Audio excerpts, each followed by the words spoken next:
At sunset, the village market slowly grew quiet. The wooden stalls stood tired beneath the golden sky, and Clara remained behind her small bread table, watching customers walk past her. She worked hard every day, yet her life felt painfully slow. As she packed the unsold loaves into her basket, frustration sat heavily in her chest. That was when she noticed him. An old man stood a few steps away, calm and still, as if he had been waiting for her. The marketplace emptied around them, until only silence remained. Clara watched him carefully, unsure whether to ignore him or speak. Without a word, the old man opened his palm. A soft gold and light glowed there, gentle, warm, alive. The glow reflected in Clara's eyes. Pulling her closer, something inside her whispered that this was her chance. When she reached out and shook his hand, the golden light faded into her palm like warmth sinking into skin. The next morning, everything changed. The market was bright and alive. Customers rushed toward Clara's stall, eager and excited. She sold out faster than she ever had before. Her basket filled with money until she could barely keep up. For the first time, she felt powerful. That night, under the soft lantern light, she counted her earnings with a smile. She imagined a bigger bakery, wide windows, shelves full of fresh bread.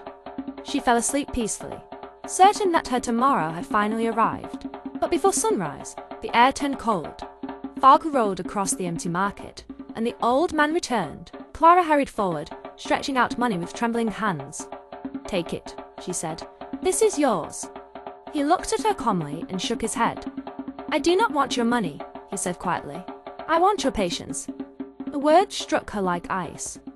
Her breath caught. She suddenly understood, but it was too late. In the days that followed, everything began to fall apart. Her bread burned in the oven.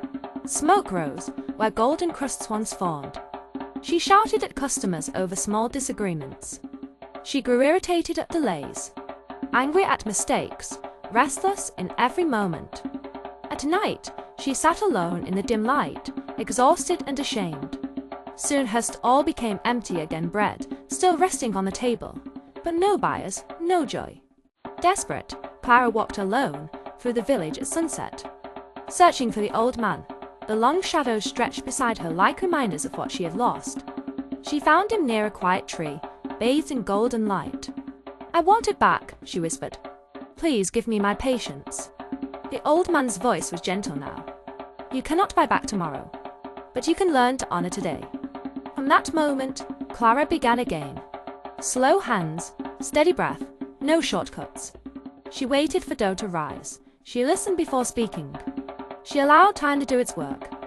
In one peaceful sunrise, as warm light touched the market once more, Clara arranged her fresh bread with a quiet smile. Not because magic returned, but because she had changed. Some shortcuts bring speed, but patience brings stability.